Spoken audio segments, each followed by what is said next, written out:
उत्तराखंड से बड़ी खबर आ रही है जहां पर बीजेपी को झटका लगा है। उत्तराखंड में भी बद्रीनाथ सीट में बीजेपी की हार हुई है। बद्रीनाथ में कांग्रेस की जीत हुई है। इस वक्त की बड़ी खबर आपको बता रहे हैं। राजेश हमारे साथ देहरादून से जुड़े हुए हैं इस खबर के साथ। राजेश, बहुत बड़ी खबर है ये। बद्रीनाथ सीट से भारतीय जनता पार्टी की हार हो गई है और इस सीट से कांग्रेस की जीत दर्ज हुई है। क्या इनपुट मिल पा रहे हैं?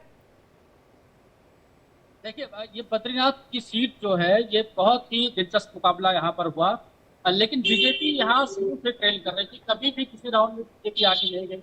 मार्जिन भले कम था, पहाड़ी इलाका है तो वोटिंग भी कम हुई है, लेकिन कांग्रेस ने लगातार यहाँ अपनी बढ़त बना के रखी। और आपको बता दूं कि ये बहुत महत्वपूर्ण सीट है, इसलिए है क्योंकि ये सीट जो पार्टी के प्रदेश अध्यक्ष हैं महेंद्र भट्ट, उनकी सीट है। लेकिन महेंद्र भट्ट 2022 में भी चुनाव हारे थे, खुद चुनाव हार गए थे। उसके बाद में वो राज्यसभा गए और वहां कांग्रेस के राजेंद्र भंडारी जीते थे। राजेंद्र भंडारी को बीजेपी अपने पाले में लेकर के आई लोकसभा चुनाव के दौरान, और बीजेपी ने राजेंद्र भंडारी को टिकट दिया। लेकिन राजेंद्र भंडारी भी बीजेपी के टिकट पर वहां से चुनाव हार गए और लखपत पटोला जो कि पहला विधानसभा चुनाव अपना लड़ रहे थे, वहां कांग्रेस के राजेश, अब एक बार अपने दर्शकों को यह भी बता दें कि ये जो तस्वीरें आप देख रहे हैं ये नतीजों के बाद कार्यकर्ताओं की जश्न की तस्वीरें हैं। हाथ में अपनी पार्टी का झंडा लेकर, चाहे कांग्रेस के कार्यकर्ता हों या बंगाल में टीएमसी के कार्यकर्ता हों, वो जश्न मनाते हुए नजर आ रहे हैं। आत्मविश्वास से भरपूर आज विपक्ष नजर आ रहा है, उसी की तस्वीर आपको दिखा रहे हैं। अच्छा राजेश, ये भी यहां पर बात बताइएगा कि बद्रीनाथ वही सीट है जहां पर सबसे कम वोट इस बार के चुनाव में पड़े थे। क्या ये भी बहुत बड़ी वजह हो सकती है? सबसे कम वोटिंग हुई और पिछली बार भी कांग्रेस यहाँ से जीती थी और इस बार भी कांग्रेस ही यहाँ से जीती है। और कुल मिलाकर के जो उत्तराखंड का इस वक्त का माहौल है वो कांग्रेस के पक्ष में दिखाई देता है। हालांकि अभी जो चुनाव गुजरा है लोकसभा का, वो 5 की 5 लोकसभा की सीटें बीजेपी यहाँ से जीती थी। लेकिन लोकसभा चुनाव के फौरन बाद ये उपचुनाव हो रहा है और यहाँ पर बीजेपी हारती हुई दिख रही है। मंगलौर की जो सीट है वहां पर जरूर अभी रस्साकसी चल रही है, लेकिन आखिरी राउंड में 450 वोटों से करीब काजी निजामुद्दीन आगे थे।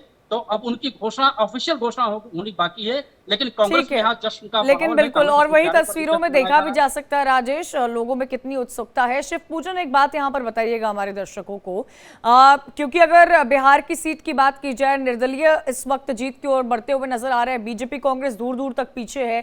इन सब के बीच में एक ओवरऑल एनालिसिस देते हुए मुझे समझाइए, हमारे दर्शकों को ये बताइए कि क्या ये जो विधानसभा उपचुनाव हुए हैं ये उस नजरिए से पार्टी ने देखा नहीं, लेकिन अगर नहीं देखा होता तो इतने बड़े नेता पहुंचते नहीं उस सीट पर, या फिर इसका आने वाले जिन राज्यों में विधानसभा चुनाव होने वाले हैं क्या इसका उन पर असर पड़ सकता है? मुझे बहुत ज़्यादा असर पड़ते हुए तो नहीं दिख रहा है, लेकिन जाहिर तौर पर ये जो नतीजे आ रहे हैं ये चौंकाने वाले हो सकते हैं भाजपा के लिए। और भाजपा को मजबूरन आत्ममंथन करना होगा, आत्मचिंतन करना होगा। वजह साफ है कि कैंडिडेट तो जदयू का था, लेकिन भाजपा ने अपनी पूरी ताकत झोंक रखी थी। अभी लोकसभा चुनाव में भी पप्पू यादव चुनावी मैदान में उतरे थे और निर्दलीय होकर के भी वो यहाँ से जीत दर्ज कर लेते हैं। सवाल अब खड़े हो रहे हैं सिलेक्शन ऑफ कैंडिडेट पे। तो क्या कलाधार मंडल जिसको कि जदयू ने चुना, नीतीश कुमार ने चुना, वो सही कैंडिडेट थे इस इलाके के लिए?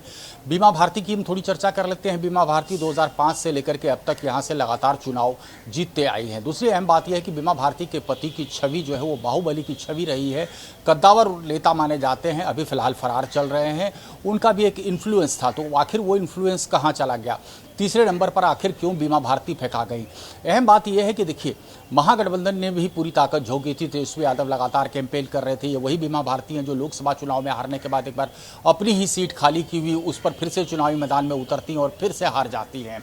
तो महागठबंधन को भी चिंता करने की आवश्यकता है कि 2025 के चुनाव में क्या स्ट्रेटजी उनकी होगी, किस तरीके से कैंडिडेट का सिलेक्शन किया जाएगा। बिल्कुल शिवपूजन, यही वो तमाम चीजें हैं जिन पर इस वक्त पार्टियों को सोचना होगा, खासतौर पर भारतीय जनता पार्टी को सोचना होगा। आप सभी का शुक्रिया। अखंड, मैं आपके पास आपका फिर रुख करूंगी। इस वक्त बड़ी खबर आ रही है।